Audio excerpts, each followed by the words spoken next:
हमारी पहचान और राजभाषा का सच। 14 सितंबर का दिन और हिंदी दिवस। हमारी भाषा, हमारी पहचान, हिंदी केवल एक भाषा नहीं बल्कि हमारी धड़कन है साहब। और उस धड़कन से बहुत सारे इमोशंस जुड़े हैं, बहुत सारे इमोशन जुड़े हैं। दोस्तों, हर साल 14 सितंबर को बड़े बड़े मंच सजते हैं, भाषण होते हैं, नारे लगते हैं और हिंदी हमारी शान है, हिंदी हमारी पहचान है।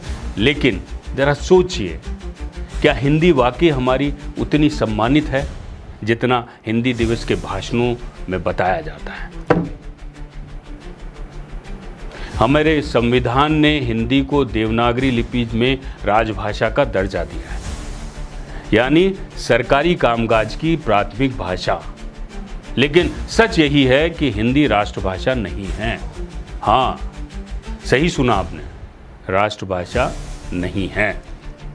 हिंदी दिवस का असली उद्देश्य भाषा का प्रचार प्रसार, सांस्कृतिक पहचान को बढ़ावा देना और शिक्षण और साहित्य में योगदान देना। 1949, अब आपको लग रहा होगा कि मैंने 1949 क्यों बोला, इंग्लिश में क्यों बोला, क्योंकि हिंदी की बात कर रहे हैं।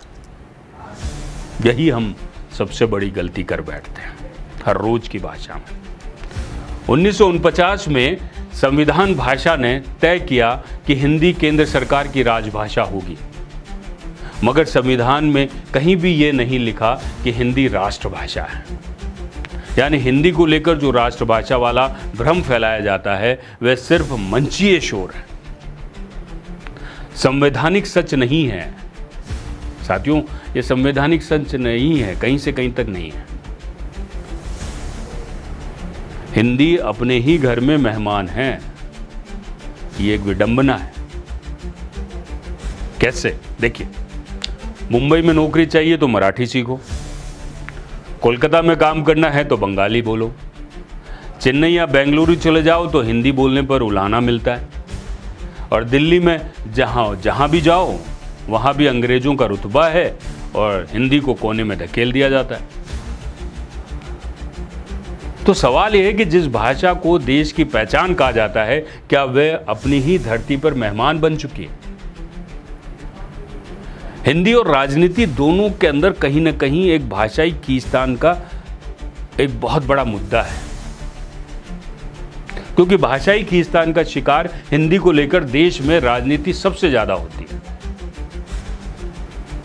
कभी हिंदी थोपने का आरोप लगता है, कभी हिंदी बोलने वालों को गंवार कहा जाता है, तो कभी हिंदी को बाकी भाषाओं से ऊपर दिखाने की कोशिश होती रहती है। नए नए जुमले गढ़े जाते हैं, पर असली सच ये है कि हिंदी न ऊपर है न नीचे है। हिंदी सिर्फ जोड़ने का काम करती है, लेकिन अफसोस इसे जोड़ने की बजाय तोड़ने का हथियार बना दिया गया। हम कहते हैं हिंदी हमारी पहचान है, मगर हम अपना रिज्यूमे लिखना चाहते हैं तो अंग्रेजी में लिखते हैं। जॉब का इंटरव्यू देना है तो अंग्रेजी में लिखते हैं। कोर्ट का आदेश चाहिए तो अंग्रेजी में है। यहाँ तक कि संसद में भी हिंदी को ट्रांसलेशन की सुविधा चाहिए। यानी हालात ये हैं कि अंग्रेजी बिना अनुवाद के चल सकती है, लेकिन हिंदी को अनुवाद की बैसाखी चाहिए। अब बताइए आप, ये गर्व है या शर्म की बात है? भारत में कुल 22 अनुसूचित भाषाएं हैं। हर भाषा की अपनी पहचान है, साहित्य और इतिहास है।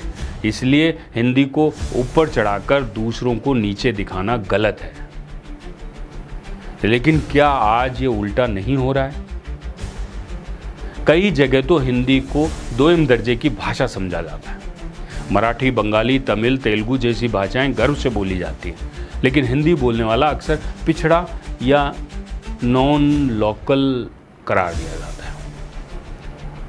हिंदी जो पूरे भारत को जोड़ती है, वही आज अपनी पहचान जोड़ने के लिए तरस रही है।